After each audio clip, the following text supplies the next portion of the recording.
আপনাদের কাছে অনুরোধ করব, আবদার করব, মেরে দোস্ত, মেরে মাহবুব, মেরে বন্ধু, মেরে আশেক, মেরে ভাই, মেরে বাপ, মেরে দাদা, আল্লাহর রাস্তে নামাজ ছাড়বেন না, মসজিদ ছাড়বেন না, ইহুদি নাসারাদের অনুসরণ করে চলবেন না। ওরা আমাদের দুশমন, ওরা মুসলমানের দুশমন, ওরা মুসলমানদের সমস্ত অমুসলিমরা ঐক্যবদ্ধ হয়ে গেছে কিভাবে মুসলমানদেরকে ধ্বংস করে দেওয়া যায়, আর মুসলমানরা তাদের অনুসরণ করে করে চলতেছে কিভাবে মুসলমান মারি না খাইয়ে থাকবে। বলেন 31 নাইট হালাল নাকি হারাম, জায়েজ নাকি না জায়েজ, পালন করা ভালো নাকি খারাপ, পালন করলে ইমান থাকার সম্ভাবনা আছে না নাই, পালন করবেন করবেন, ছেলেরে করতে দিবেন, মেয়েরে করতে দিবেন, বউরে করতে দিবেন। 31 নাইটে ঐক্যবদ্ধভাবে সমস্ত গানের আসর বন্ধ করার জন্য ঐক্যবদ্ধভাবে ইমানি চেতনা নিয়ে মুখে হাত দিয়ে কারা কারা বন্ধ করতে পারেন হাত তোলেন। শুধু মুসলিমের 31 নাইট বন্ধ করবে, ওদেরটা আমাদের বন্ধ করার অধিকার নাই, ওদের ধর্ম ওদের। 31 নাইটে কোন গান বাদ্য যন্ত্রণা মেলা বাজি ফুটানো যাবে। আল্লাহ তাআলা আমাদেরকে আমল করার তৌফিক দান করুন।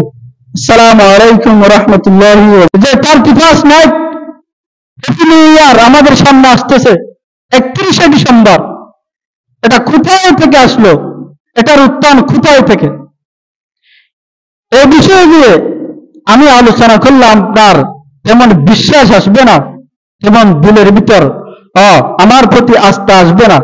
এই জন্য আমি বলবো আমার প্রতি বিশ্বাস একেবারেই ছেড়ে দেন।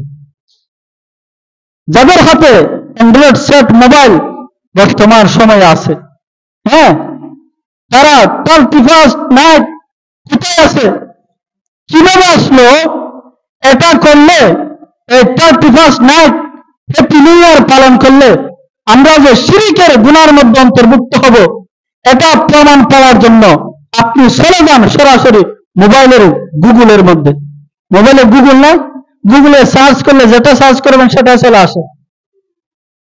মোবাইলের গুগলে গিয়া আপনি একটা ইংরেজি একটা সব গিয়া লিখবেন জানুস, কি জানুস, গুগলে গিয়ে সার্চ করবেন আজকে JANUS জানুস।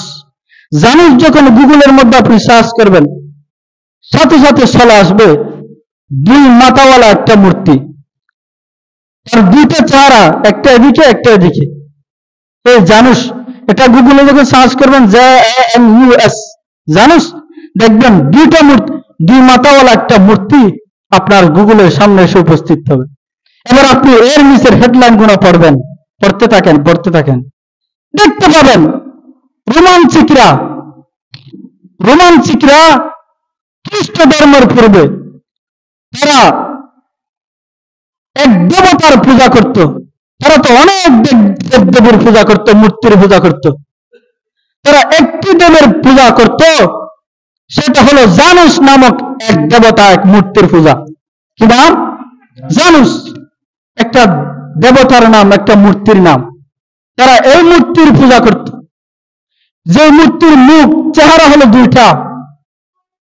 এই জানুস নামক মূর্তির পূজা যারা করত, তাদের বিশ্বাস ছিল, ইয়াকিন ছিল, এই জানুস নামক মূর্তিটা তাদের জীবন পরিবর্তন করে দিতে পারে, তাদের জীবনে কল্যাণ অকল্যাণ দিতে পারে এই জানুস নামক মূর্তি। জোরে বলেন না নাউজুবিল্লাহ। এই মুশরিকরা, খ্রিস্টানরা এই জানুস নামক মূর্তির পূজা করত। কোন সময় জানেন? এই 31শে ডিসেম্বর রাত 12টার সময় তারা সবাই ওই জানুস নামক মূর্তির কাছে গিয়ে উপস্থিত হতো, তারা উপাসনা করত। তারা, তাদের বিশ্বাস ছিল এই জানুস নামক মূর্তিকে, দেবতাকে যদি তারা খুশি করতে পারে, তারা তাদের ভাগ্য পরিবর্তন করে দিতে পারে। জোরে বলেন নাউজুবিল্লাহ। আচ্ছা বলেন তো, কোন মূর্তি, কোন দেবতা মানুষের ভাগ্য পরিবর্তন করতে পারে? যেটা মানুষের বানানো মূর্তি, এই মূর্তি কি কোনোদিন মানুষের ভাগ্য কল্যাণ অকল্যাণ দিতে পারে? বলেন, কল্যাণ দেওয়ার মালিক কে? আল্লাহ। সম্মান দেওয়ার মালিক, রিজিক দেওয়ার মালিক, ইজ্জত দেওয়ার মালিক, ক্ষমতা দেওয়ার মালিক, ক্ষমতা ছিনিয়ে নেওয়ার মালিক একমাত্র আল্লাহ, কোন মূর্তি না। এই খ্রিস্টানরা এই জানুস নামক মূর্তির পিছনে গিয়া happy new year, 31st night রাত 12টার পর ওই মূর্তির পিছনের মুখে গিয়া তারা তার কাছে উপাসনা করত। গত বছর আমরা ভালো ছিলাম আপনার আপনার দয়ায়, আপনার মেহেরবানিতে। আবার সামনে গিয়া তারা উপাসনা করে, আমরা আপনার কাছে আসছি, আপনি আমাদের এবছরও কল্যাণ দান করেন। নাউযুবিল্লাহ বলবেন না? কার কাছে চাইছে? মূর্তির কাছে। জানুস এই মূর্তির কাছে এই খ্রিস্টানরা এই দেবতার পূজা করে তারা বিশ্বাস করত এই জানুস আমাদের ভাগ্য পরিবর্তন করতে পারে, এই জানুস আমাদের জীবনে কল্যাণ দিতে পারে, আমাদেরকে শান্তি দিতে পারে, আমাদেরকে রিজিক দিতে পারে। আমাদের রিজিক দেওয়ার মালিক ও মুসলমান জুড়ে বলেন কে? আল্লাহ। কোন মূর্তি মানুষের ভাগ্য পরিবর্তন করতে পারে না, কোন দেবতা মানুষের রিজিক দিতে পারে না, কোন মূর্তি মানুষকে সম্মান দিতে পারে না, কোন মূর্তি মানুষকে সক্ষমতার চেয়ারে বসাতে পারে না, একমাত্র আমার আল্লাহ। কথা বলেন ঠিক কিনা? এই happy new year 31st night এটা আসছে ওই খ্রিস্টানদের কাছ থেকে। কোথায় থেকে?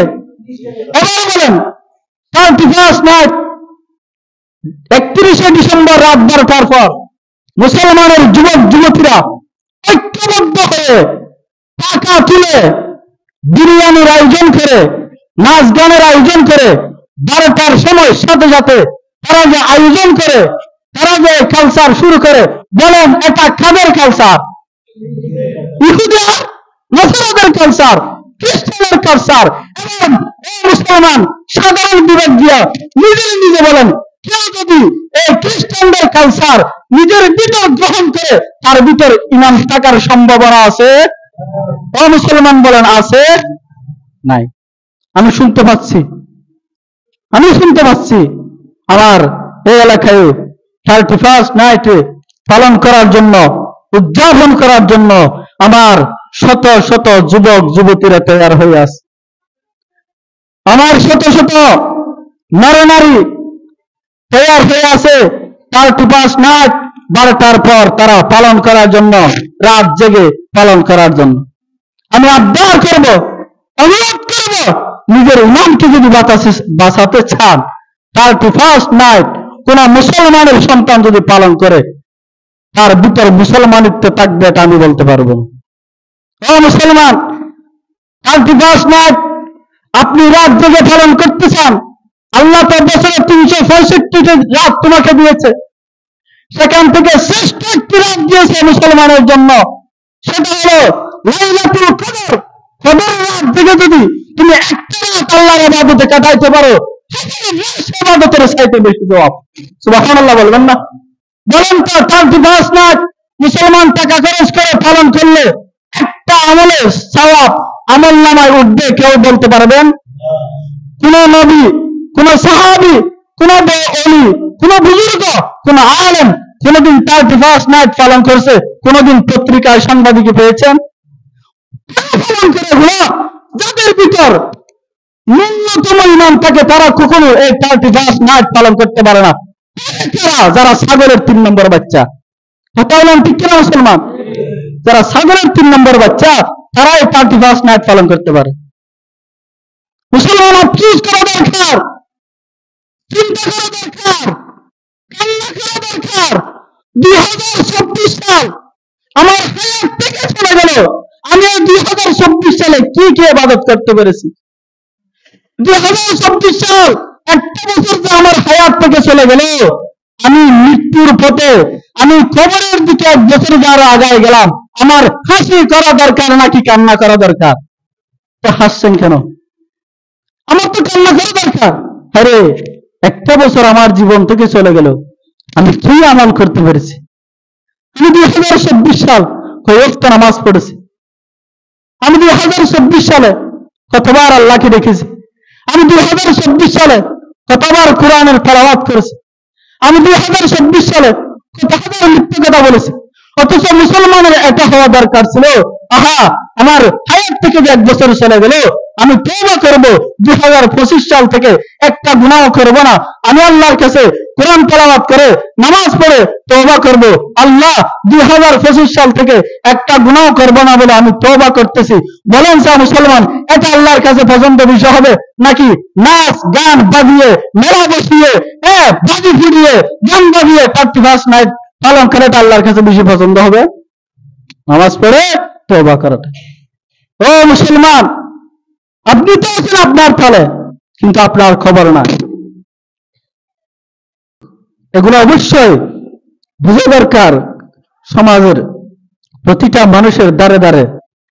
আমি বলবো, যাদের ছেলে মেয়ে 31 নাইট পালন করার জন্য আপনাদের হাত থেকে টাকা নিয়েছে, আপনারা প্রত্যেকে আপনার মেয়ের ছেলের টাকাগুলো ফিরে নিয়ে ফেলবেন। পারবেন তো ইনশাআল্লাহ? এই তো ইনশাআল্লাহর আওয়াজটা এত ছোট, বোঝা যাচ্ছে যে অবশ্যই আপনার পালন করতে দিবেন। নিয়ে ফেলতে পারবেন তো ইনশাআল্লাহ?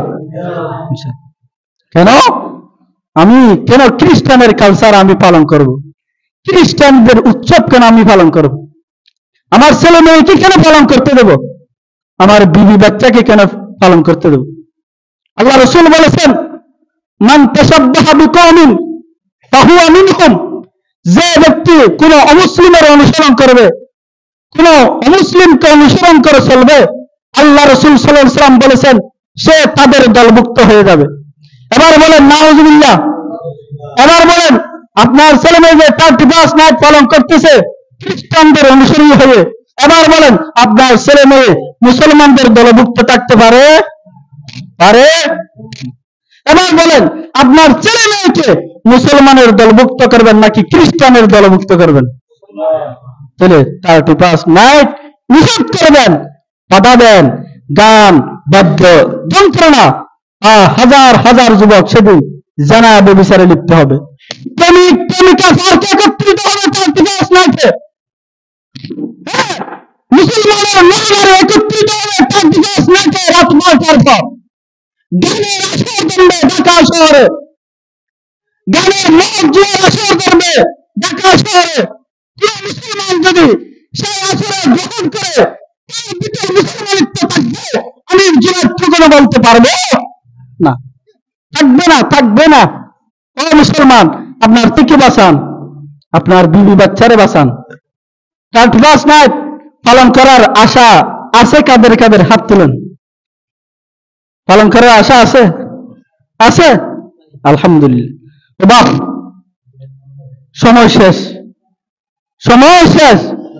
সিরিয়ার মুসলমান মার খাইতেছে, মায়ানমারের মুসলমান মার খাইতেছে, আফগানিস্তানের মুসলমান মার খাইতেছে, বর্তমানে আফ্রিকার মধ্যেও দাঙ্গা লেগেছে, আর আপনি আমি আনন্দ উৎসব নিয়ে হাউ মাউ করতেছি, খেলতেছি। এখন যদি বলি ও মুসলমানের বাচ্চা একটা মাহফিল হবে, একটা কোরআনের আয়োজন হবে, 200 টাকা 500 টাকা দাও, খুদার কসম টাকা বাহির করতে 50 বার খুঁয়াবে, অনেকে ফেলায় দৌড়াবে। আর মুসলমানের সন্তানের জন্য, মুসলমানের সন্তানকে যদি গানের আসর করার জন্য টাকা খুঁজি, একজনও এক মুহূর্ত দেরি করবে না, আমার জন্য 700 রাখ, আমার জন্য 500 রাখ, অমুক শিল্পীরা আন, অমুক গায়িকারা আন, অমুকেরা আন। কথা কি ঠিক বলছি ভাই? আজ মুসলমানের এই অবস্থা, এই জন্য মুসলমান মারি খায়। অথচ এই বাংলাদেশ 92% মুসলমানের দেশ। এই দেশে হাজার মাদ্রাসা আছে, লক্ষ লক্ষ মসজিদ আছে, লক্ষ লক্ষ এতিমখানা আছে। আজ এতিমখানার বাচ্চাগুলাকে মানুষের দ্বারে দ্বারে টাকা খুঁজে এতিমখানা পরিচালনা করতে হয়। 92% মুসলমানের দেশে যদি এভাবে পালন করতে হয়, এটা মুসলমানের জন্য লজ্জা ছাড়া আর কিছু নয়। মুসলমান আজ কোথায়? আহা, আপনার আমার জন্য 1400 বছর আগে নবী আফসুস করে গেছে। কি আফসুস করেছে জানেন? আল্লাহ রাসূল বলেন, তোমরা অবশ্যই তোমাদের পূর্ববর্তীদের পন্থা অনুসরণ করবে। রাসূল বলছে যে 1400 বছর আগে নবী বলছে যে আমাদের ব্যাপারে, তোমরা অবশ্যই তোমাদের পূর্ববর্তীদের পন্থা অনুকরণ করবে প্রতি গজে গজে, প্রতি কদমে কদমে। এবং তারা যদি সাপের গর্তেও ঢুকে যায়, তোমরাও সেখানে ঢুকে যাইবা। তখন সাহাবা একরাম বললেন, ইয়া রাসূলুল্লাহ, আপনি কি ইহুদি নাসারাদের কথা বলতেছেন? আল্লাহ রাসূল বলছেন, তো কাদের কথা হবে? বলে ইহুদি নাসারা। বলে ইহুদি নাসারারা যেভাবে চলবে, যে গর্তে যাবে, মুসলমানরাও তাদের পিছে পিছে সেই গর্তের মধ্যে ঢুকে যাবে। বলেন তো মুসলমান, বর্তমানের মুসলমানরা ইহুদি নাসারা খ্রিস্টানের অনুসরণ করে চলতেছে কি চলতেছে না? মুসলমানের মাথার দিকে তাকান, নবীর তরিকায় চুল কাটে না। মুসলমানের মুখের ভাষার দিকে তাকান, নবীর তরিকার ভাষা মুসলমানের ভিতরে নাই। মুসলমানের আখলাকের দিকে তাকান, আখলাক, নবীর আখলাক মুসলমানের ভিতরে নাই। মুসলমানের চরিত্রের দিকে তাকান, নবীর চরিত্র মুসলমানের ভিতরে নাই। আছে? নাই। আজ নবী আছেন, 1450 বছর আগে বলছেন, ও উম্মত, আমার আফসোস লাগে তোমরা সেই সময়টাতে ইহুদি নাসারাদের অন্তর্ভুক্ত হয়ে যাইবা। ও উম্মত, কিয়ামতের দিন আমার সুপারিশের আশা করবা, এটা কখনো হতে পারে না। ও মুসলমান, আমার কথা হবে নবীর কথার মতো, আমার ভাষা হবে নবীর ভাষার মতো, আমার চলাচল হবে নবীর চলাচলের মতো, আমার আচরণ হবে নবীর আচরণের মতো, আমার পরিবার হবে নবীর পরিবারের মতো। অন্যতা যদি অন্য পথ হয়, তাহলে মুসলমান হেদায়েতের আশা আর করিয়েন না। অবাক, অদুষ্ট, অবন্ধু, তুমি মসজিদ ছেড়ে দিয়েছ।